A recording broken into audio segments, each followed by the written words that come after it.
Bonjour à tous, c'est Sandrine. Alors je suis très contente de vous retrouver aujourd'hui. Je vais vous partager les signes astrologiques avec le tarot.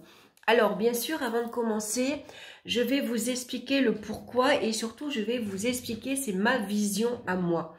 Parce que au début, quand j'ai commencé avec le tarot, il y a, suivant différents auteurs, suivant leurs livres, ils vont vous donner leur vision à eux.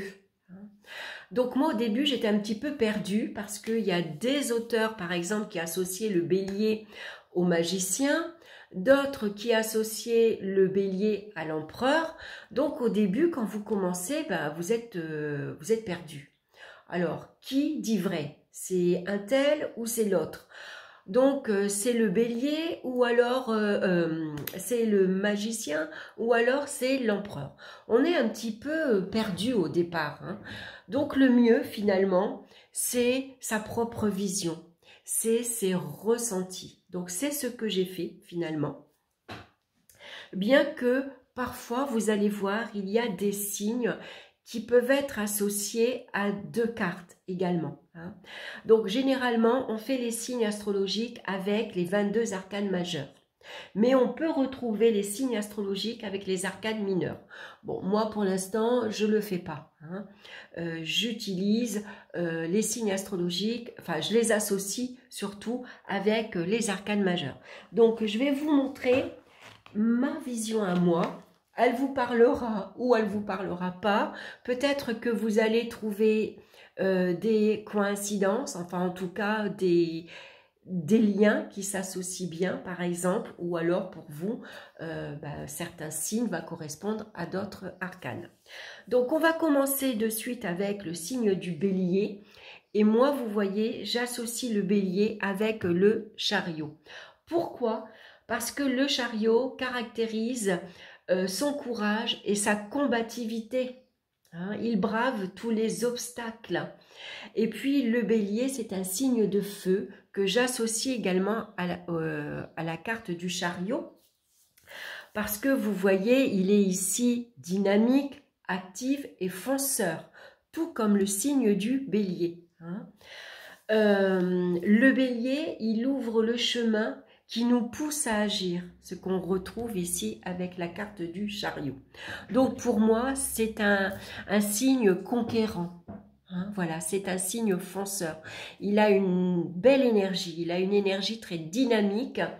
Et voilà, quand il a un objectif, un but, il va tout faire pour y arriver. Donc c'est pour ça que j'associe ces deux cartes ensemble. Pour les taureaux, maintenant, je vais associer donc le taureau à la papesse, bien sûr, mais vous allez voir également au pape. Alors, le taureau, c'est un signe fixe. Hein, il va représenter avec le pape la stabilité intérieure. Il est patient également, comme on retrouve dans le pape et également dans la papesse. Il est conscient des valeurs matérielles ici. Et puis, il va représenter le dévouement qu'on retrouve dans le pape. Et puis, la persévérance, bien sûr, qu'on va retrouver dans le pape également. Hein. Généralement, c'est un signe, bien sûr, qui est patient, qui est persévérant. Et généralement, on lui associe une bonne oreille, une bonne écoute. Hein. Il est attentif à ce qui l'entoure. Et puis, avec la carte de la papesse, le taureau, il est calme, il est patient. Et puis, avant de se lancer dans un projet, il va analyser la situation. Hein. Il prend son temps, il réfléchit.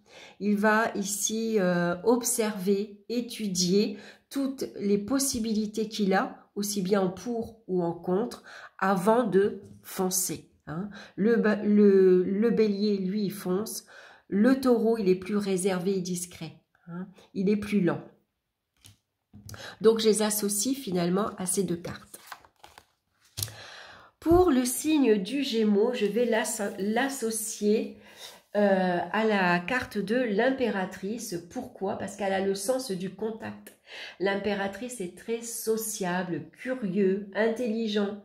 C'est un signe très communicatif qui va, tout ce que je viens, tous les mots petits clés, hein, oui, sociable, curieux, intelligent, communicatif, tout ça, c'est les qualités du Gémeaux. C'est un signe d'air, hein, donc qui aime s'exprimer et qui a besoin du contact des autres. Il a besoin d'être entouré, besoin de communiquer avec l'extérieur. Tout ce qu'on retrouve dans la carte de l'impératrice. Maintenant, les cancers, je les associe bien sûr à la lune. Pourquoi? Parce que c'est un signe très sensible, ils sont très émotifs. Et puis, ils ont surtout un grand besoin d'affection. Et ils sont très attachés à la famille. Ils ont le sens de la famille. Pour les cancers, ça sera l'épouse ou l'époux, les enfants et les parents. C'est vraiment quelque chose qui le rassure et qui le stabilise. Hein. C'est très important pour les cancers d'avoir une famille. Ils ont l'instinct généralement maternel. Et puis la lune va représenter aussi les changements d'humeur, puisque les cancers, ils ont un grand besoin d'affection. Hein, donc ils peuvent être changeants également. Hein, un jour bien, un jour mal. Alors, pourquoi pas l'amoureux également, hein, puisque l'amoureux, la carte de l'amoureux va représenter également l'émotivité, la sensibilité, besoin de se centrer également, très attentif aux autres aussi. Donc maintenant pour le lion, bien sûr, c'est la carte de la force. Pourquoi? Parce que la force, le signe du lion, c'est un signe de feu, bien sûr, hein, comme la force. Elle a une très grande force physique, mais aussi intérieure. Beaucoup de capacités intérieures également, hein. Donc la force, elle va apprendre à se maîtriser, à se contrôler. Mais on pourrait également, par exemple... associer le signe du lion à la carte du soleil, parce que c'est un signe de feu, mais aussi parce qu'il aime briller. Le lion, il aime rayonner, il aime se mettre en avant, il aime bien qu'on le remarque, hein. D'ailleurs, il sait se mettre en avant. Hein. Et puis, c'est un signe également d'une grande force intérieure, comme peut représenter donc la carte de la force. Mais on pourrait aussi bien le représenter par la carte du soleil. Donc maintenant, pour le signe de la Vierge, je l'associe à l'ermite. Pourquoi? Parce que le signe de la Vierge, c'est le 9e mois de l'année, donc le numéro 9 comme l'ermite. Généralement, c'est la fin des vacances. Donc c'est une période pour analyser. Hein, c'est une période de bilan. Qu'est-ce qu'on a fait pendant ces vacances et qu'est-ce qu'on va pouvoir mettre en place maintenant que c'est la rentrée. Hein, vous savez que souvent, la rentrée des classes en septembre, on va commencer à avoir, par exemple, cette année, je prends de bonnes résolutions, je vais faire du sport. Allez, je commence, je m'inscris, ou je vais me lancer dans telle activité, ou je vais apprendre telle matière, par exemple. Hein. Donc avec l'ermite, c'est une belle période pour analyser ce qui se passe actuellement, ce que vous avez fait pendant vos vacances, pour amorcer un nouveau départ. C'est un bon... L'ermite, il va représenter... il faut faire une pause. On va faire le point ici sur sa situation et on va prendre son temps, bien sûr, pour se lancer dans quelque chose de nouveau.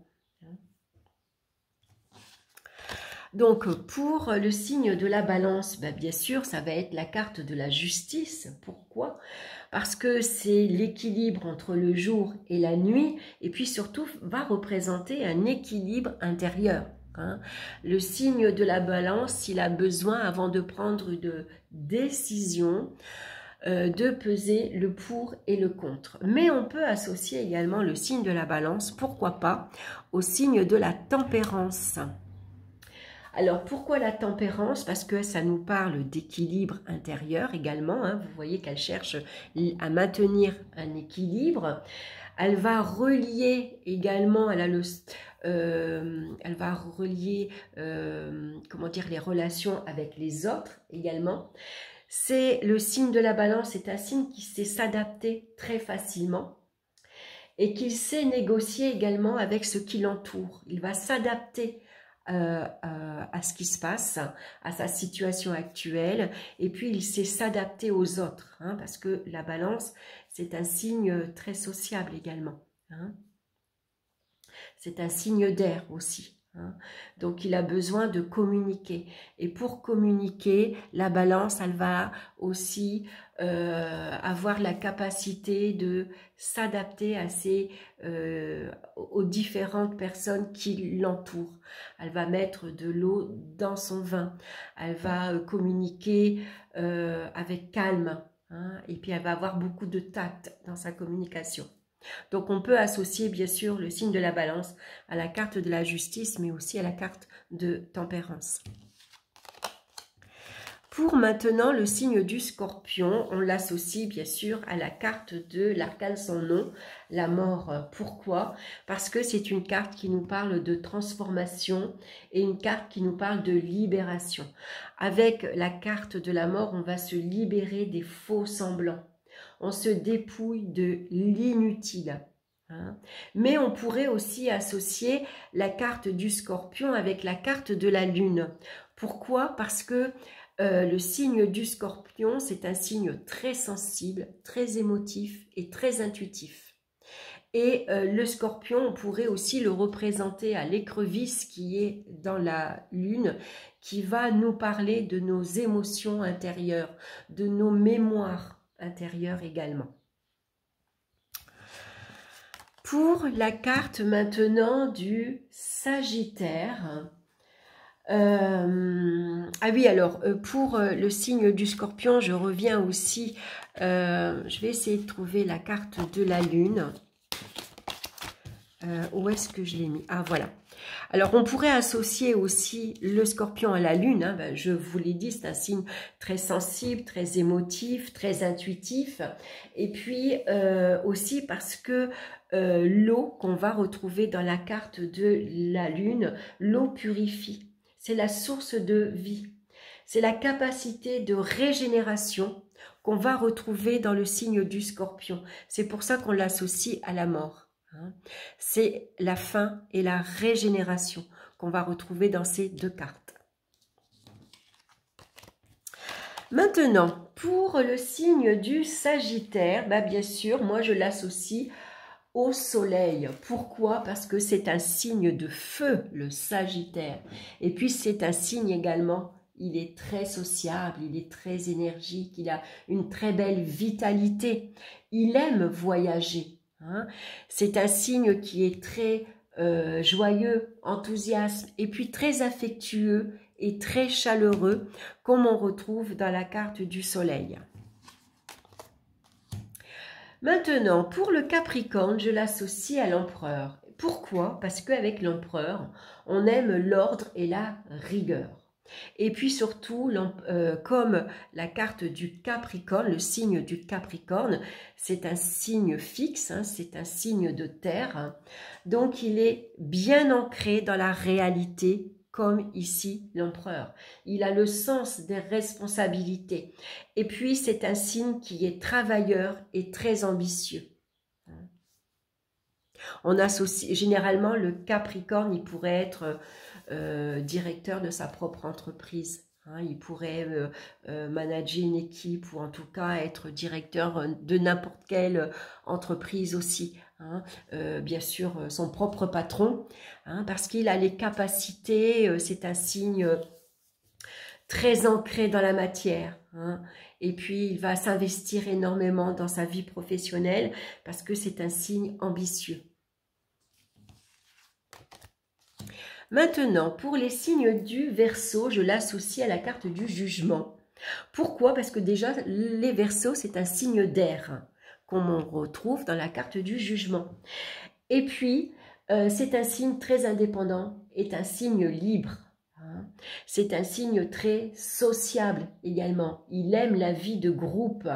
Et puis, les Verseaux, généralement, ils vont défendre une cause humanitaire, comme on peut le retrouver ici dans la carte du jugement. C'est un signe très communicatif également. Il a besoin de s'entourer des autres. Et puis, c'est un signe qui est visionnaire. Il est capable de voir ici à long terme. Et puis, c'est un signe enjoué. Un signe, comment dire, il a une belle énergie, une énergie communicative. Voilà, il apporte une bouffée d'oxygène, comme on peut retrouver dans la carte du jugement. Il aime s'amuser, il aime rire. Alors maintenant, pour les signes des poissons, alors là, je vous ai choisi 3 cartes. Alors, il y a l'étoile, il y a l'amoureux, et on pourrait l'associer aussi au pendu. Alors, avec l'étoile, parce que c'est un signe rêveur, les poissons. Et puis, c'est un signe très intuitif également. Les poissons, ils ont la qualité de guérisseur et de médiumité. Puisqu'on va le retrouver tout ça dans la carte de l'étoile. Et puis également, on va l'associer à l'amoureux. Pourquoi? Parce que les poissons, ils sont amoureux de la vie. Ils ont le sens du contact. Et puis, ils ont parfois le besoin de rester centrés. Alors, ils peuvent parfois être envahis par les émotions des autres.